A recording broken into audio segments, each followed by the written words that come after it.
A new powertrain, new trim level, updated tech features, it all sounds like a win-win situation for the 2015 CR-V. Let's take a look and see what Honda's done to their bestseller and see if they've addressed some of the issues of the old model.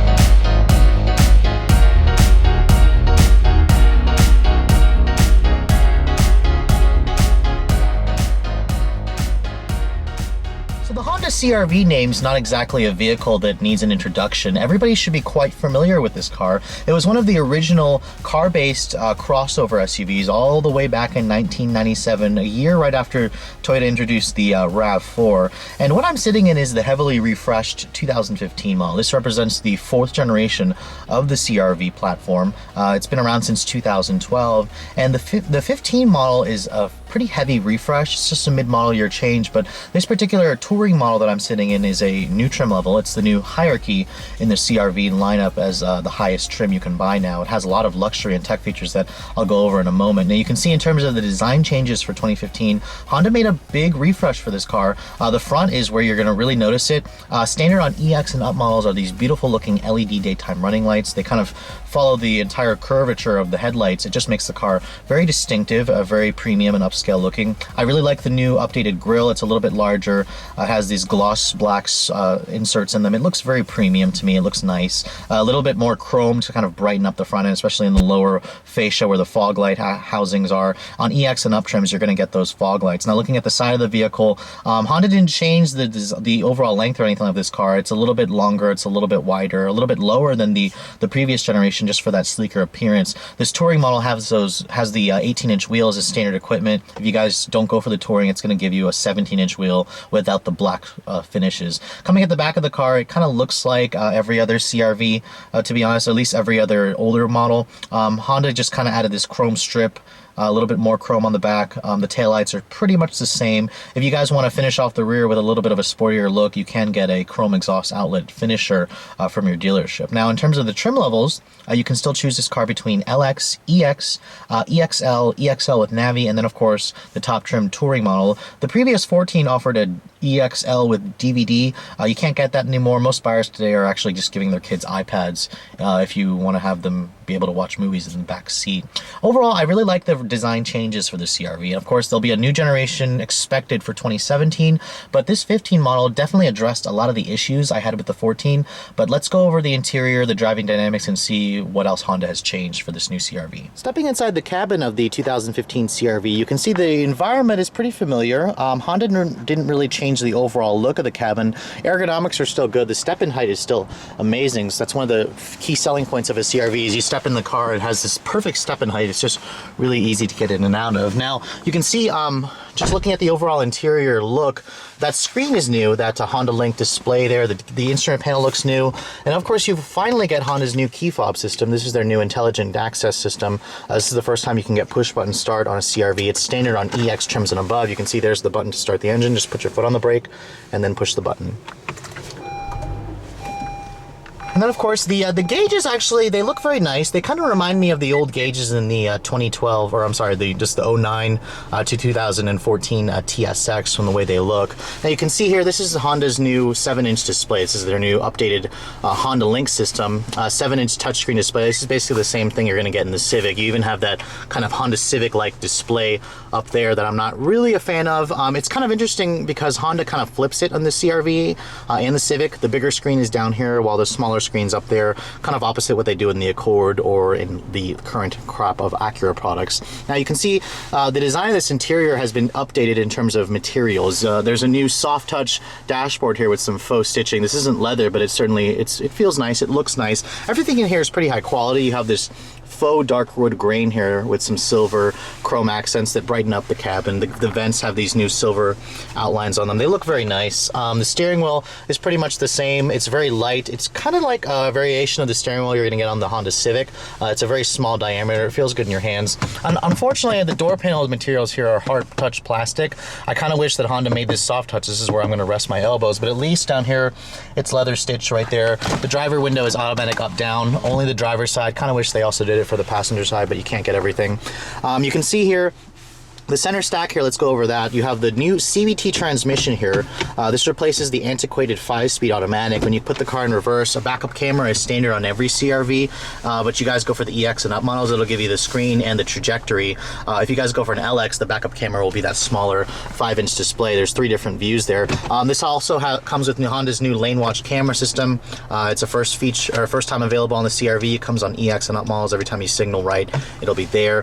The center stack here, the rest of it, you have these heated seats. You have very nice storage here. That's one thing about CR-Vs. They've always given you lots of storage here. You have a very nice console here with an HDMI port, 2 USB outlets, another power outlet. It's a very nice storage here. The armrest even slides for your comfort and such. Now, coming to this screen right here, this is the Honda Link system. When you push the home button there, you're going to have your usual options here: nav, phone, info, audio, settings. This car has your audio settings where you can go to Pandora. It'll have HD radio. Just go here to source. It'll give you all the sources you want: HDMI, USB, Bluetooth streaming audio. It still has a CD port. If you push this button here, the screen actually will open up. Kind of a little bit antiquated to me. The Civic doesn't have this little feature here. The flip down screens to me are just looking a little bit old. It kind of makes me look like a aftermarket Pioneer system, to be honest. But nevertheless, one thing I am liking is when you go to the nav system here, the map display is new. You can see here, this is kind of the display that you have on current crop of Acura products. I like the 3D rendering. It also has a really nice map display. Everything is really clearly written. When you go to like a night mode here, it changes to the black color, so it looks a lot better at night. Actually, although the cloud orientation doesn't show you stars like some of the luxury brands, but nevertheless, for a Honda product, the screen looks good. Unfortunately, when you go to an Acura, the screen is basically the same in an Acura, so Honda kind of hurt their Acura models by doing that, because this screen looks very nice, but it kind of could be a little bit nicer when you go to a premium brand. One thing I'm not really a fan of, there's no volume knob here. There's no volume or tuning knob. The Accord gives you at least a volume knob. This, you have to use this little display here to turn the volume up. One thing that annoys me is the fact that at night, the volume is not lit up. Only the plus and minuses, so it makes it a little bit hard to find. Thankfully, you have all these steering wheel controls here, so you can just use this audio controls here for changing your sources. You can change your trip computer. Of course, this car, because it's a touring, has the adaptive cruise control with the lane keeping assist. We'll go into the driving dynamics and I'll show you that in a moment. I mean, overall, I really like the design of this interior. You have really good sight lines, great visibility. To be honest, this car has cameras everywhere, but I have no use for them. The visibility in here is good. The seating position's good. There's a good view everywhere. And a lot of people are going to find this interior to be just right for most of you. Now, looking at the back seat of the CR-V, this is another strength of the vehicle. It's one of the roomiest back seats in the class. I really like the flat load floor, the flat floor in the center passenger. There's also lots of foot space here, so passengers back here get a lot of leg room. New for 2015 are the vents back here on the higher trims. You couldn't get that on the older model, so I'm really glad Honda gave you that. They also gave you 2 map pockets, a nice armrest right here with some cup holders as well. When you look at the door panel materials, it's the same hard touch plastic here, but it's soft touch right there where your elbows are going to rest. Now, a power tailgate is finally available on the CR-V. Unfortunately, you have to go for the touring model to get the power tailgate. I kind of think Honda should make it available on the EXL trims just because not everybody wants it. But you can see here, the CR-V's cargo area is cavernous. You're going to get about 35 cubic feet of space with the seats up. And if you want to fold down those seats, it's really simple. You just pull this lever right here, and it's a spring actuated mechanism. It actually folds down for you. It won't come back up, but when you fold down both of those seats, you're going to get about 70 cubic feet of space, which is a little bit more than its competition. A very nice flat load floor. So overall, the cargo area of the CR-V, I give it an A+.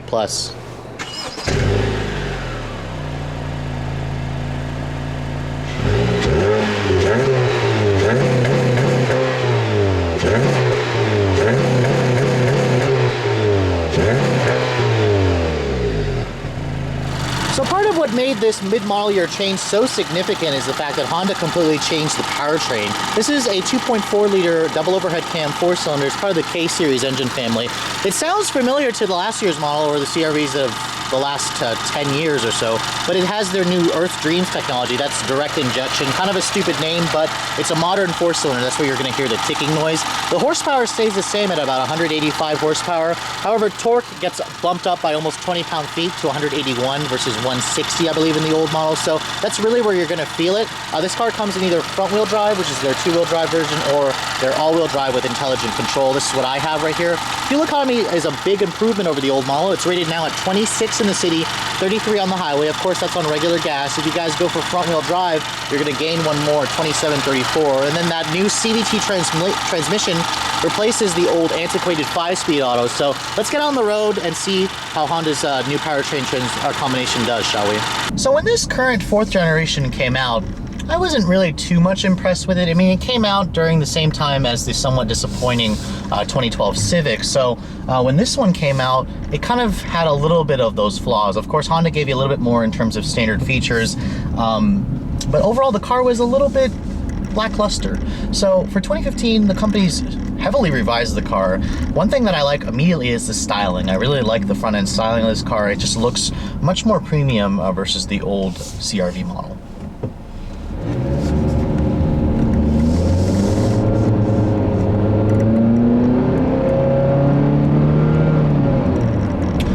Another thing that Honda really changed, of course, is the powertrain, as I said several times. And I have to say, this CVT transmission is one of the best CVTs I've driven in terms of the class. It's interesting because I hate CVTs. You guys know me. Any car enthusiast will tell you they don't like CVTs, but this is a really good CVT. It's really refined. It's really quick to respond, and it just makes the car a lot. It actually accelerates a lot quicker. I'll show you another clip of that in just a second.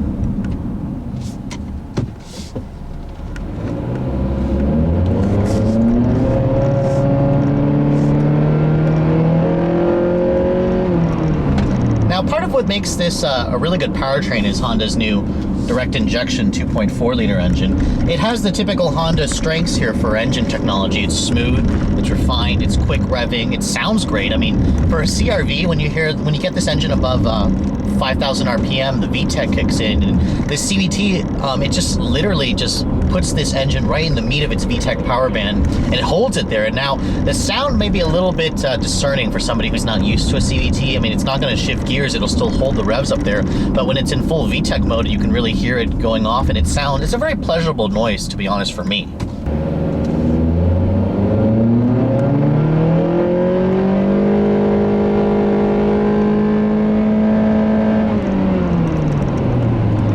With almost 20 more pound-feet of torque in this new transmission, the 0 to 60 times have been shaved down. This car will get to 60 in about 8.5 seconds. The old model would do it in about 9.1, so it's about a half-second improvement. Nice improvement there. But really where this transmission shines, when you're not accelerating hard, most people who drive a CR-V won't. Let's be honest here. The transmission behaves like a traditional automatic. I have basically just cruising down here at 45 miles an hour. It's a low revving. It's revving at like 1,500 RPM, so that's where your fuel economy benefits are improved there. And then when you want to pass somebody, just put your foot down, and it responds like a traditional automatic, just raises the revs. It doesn't have that rubber bandy slipping feel that you typically associate with CVTs. And Nissan honestly should just drive the current Honda products with a CVT if they really want to know how to tune their transmission properly. I showed you guys the new Rogue. The CVT in that car is good, but this is a great, almost excellent transmission. For those of you who don't care, who want the best gas mileage, this is the way to go. Personally, I did like the 6-speed automatic more in that CX-5. Mazda just updated the CX-5 for 2016. Now, coming to the rest of the driving dynamics, the CR-V is a really easy car to drive. It has really excellent visibility, which is why I'm kind of thinking, you know, the lane watch camera, when I signal right here, you can see it's got a little camera display there. It shows you your blind spot. It's nice and all, but honestly, if I look over here, there's a huge window right here. I can easily see what's in my blind spot. A big side mirror. I mean, honestly, I don't personally need it, but some of you may, so it's nice that Honda gives you those features. In terms of refinement, Honda's also upped the or they've quieted the interior down. There's still a little bit of road noise, not as quiet as the Accord or that TLX that I just drove, but overall it's still very quiet. It's quieter than a Civic. The ride quality is good, the visibility is great. I mean, in terms of a daily driver, this is exactly the reason why the CR-V sells so well. It's just an excellent daily driver.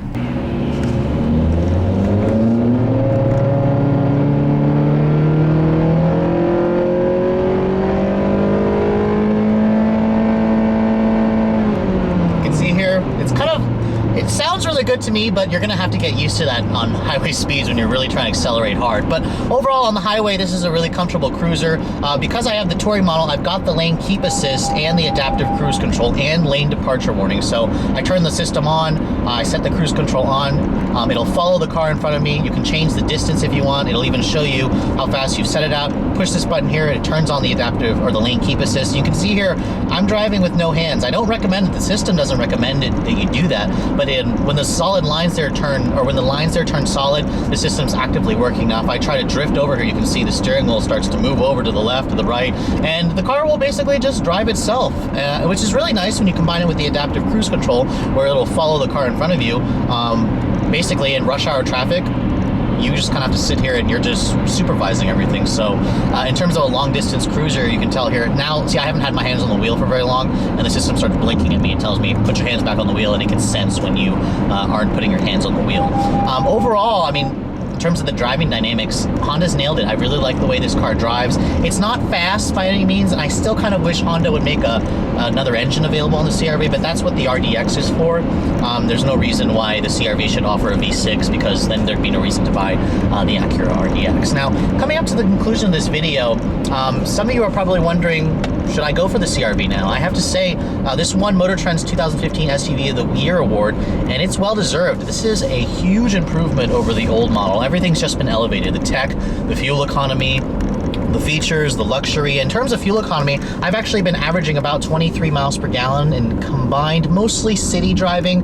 I did get it up above 30 on the highway. This thing is supposed to do 33, and I have no doubts it will. I just have somewhat of a lead foot, so that's the reason why it doesn't really do that for me. Now, in terms of the price spectrum, you know, I actually have an aunt that only drives CR-Vs. I kind of grew up with her always having a CR-V. She's got a first generation, a 97, and an 02 CR-V, second generation. And I have to say, when I showed her this thing, her eyes lit up. She basically wouldn't give me the keys back to it. And that's one of the things that Honda has with this car.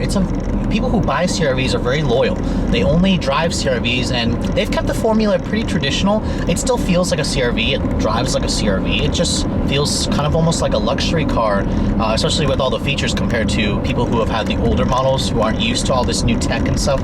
Honda's really elevated that. Now, you're gonna pay for that tech. This touring model that I'm driving stickers for $33,600. That's a new plateau for CR-Vs. It's about $2,000 more than last year's EXL with Navi. So, but you do get a lot of features for the money. You're gonna get the power tailgate, the projector headlights, the adaptive cruise control, lane departure warning, lane keep assist, 18-inch wheels. I mean, there's a lot of features that Honda throws at you for this top touring model for $2,000. So in terms of value, it's there. This car is an excellent value for the money. Now, is it still expensive? Yes, you could technically look at a GLA, Mercedes-Benz GLA 250. Those start at about $33,000 as well. Of course, that's a base model. You're not gonna have all this driver assist tech, but you will have a Mercedes badge on there, a luxury badge for those of you where that matters more to you. But if you guys are looking more on the low end, the CR-V is only about $200 more than the 2014 model, so it's not really that much more expensive if you look at it that way. This car starts at about $23,500 for the LX, about $2,000 more for all-wheel drive. Most of you are going to go for the EX. That's about $26,000, $27,000. It's a nice sweet spot for the market, and it definitely is one of the reasons why Honda sells so many of these. Now, in terms of my gripes for the car, I'm having few of them. I kind of wish it had HIDs. The seats are a little bit on the hard side for me. I wish there was more power, but that's the reason why you would choose the Acura RDX. But overall, I really think this is a great refresh. In terms of the tech interfaces, Honda's really upped the quality here. Really nice map display. I kind of wish there was a tuning knob and a volume knob for the controls here, but I mean, if you guys are in the market for a compact SUV, you better put this new CR-V on your list. It's definitely worth a look, and you'd be doing yourself a disservice if you don't take a look at this car. But overall, in terms of my favorites, this car, the Rogue, the CX-5, and the Subaru Forester, those are my top picks for a compact SUV. Anyways, I hope you guys have enjoyed my overview of this all-new 2015 Honda CR-V Touring. If you're in the market for one, make sure you check one out at your local Honda dealer. And if you guys are wondering what I'm up to, you can always follow me on Instagram. Make sure you like us on Facebook and subscribe to our YouTube channel for all the latest reviews so we can show you even more. Thanks so much for watching, guys. I'll catch you all in the next review.